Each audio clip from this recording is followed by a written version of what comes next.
Hello friends, હું છું તમારો મેહુલ અમલિયાર વાયટી ચેનલમાં તમારું હાર્દિક સ્વાગત છે. દોસ્તો, આજે આપણે વાત કરવાના છે કે અર્જુન આરમેડા એવા ટીમલીના સુપરસ્ટાર છે અને વિકે ભુરિયા બી ટીમલીના સુપરસ્ટાર છે. શું એમની વચ્ચે ઝઘડો શું છે અને શું એ ફરી અર્જુન આરમેડા વિકે ભુરિયા સાથે દોસ્તી કરશે, એની વિશે આજે આપણે ચર્ચા કરવાના છે. એના વિડીયોમાં તમે ક્લિપમાં જુઓ, तमने खबर पड़ जैसे. क्या आप दोस्ती करना चाहोगे अर्जुन भाई? देखो यार भाई, मैं तो सबसे धोखा खा खा के थक गया हूँ.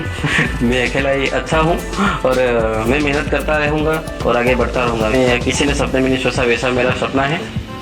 मैं किसी से दोस्ती भी नहीं करना चाहता हूँ, किसी से दुश्मनी भी नहीं करना चाहता. बस मेरे हिसाब से मैं सही हूँ और जिन जिन लोग का भगवान की दुआ से नाम बन गए वो आगे काम करे और आगे बढ़े, वही मेरी भगवान से भी. कैसा क्या संबंध रहा और कैसे क्या आप आगे बढ़े? कुछ उतार चढ़ाव आए आपकी टीम के साथ? होता है. मेरी टीम में बहुत सारे लोग थे. समझ लो कि मैं मेरे दिल से वही मानता हूँ कि जो गंदी गटर थी वो भाग गई सब. क्योंकि मैंने बहुत सपोर्ट किया यार.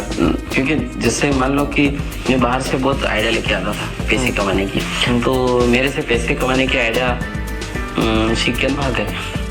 तो क्या कर सकते हो उन लोगों का.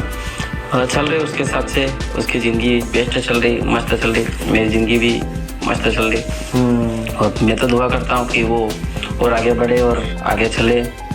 बस जो कचरा था वो साफ हो गया और अब न्यू शुरुआत की है न्यू टीम के साथ.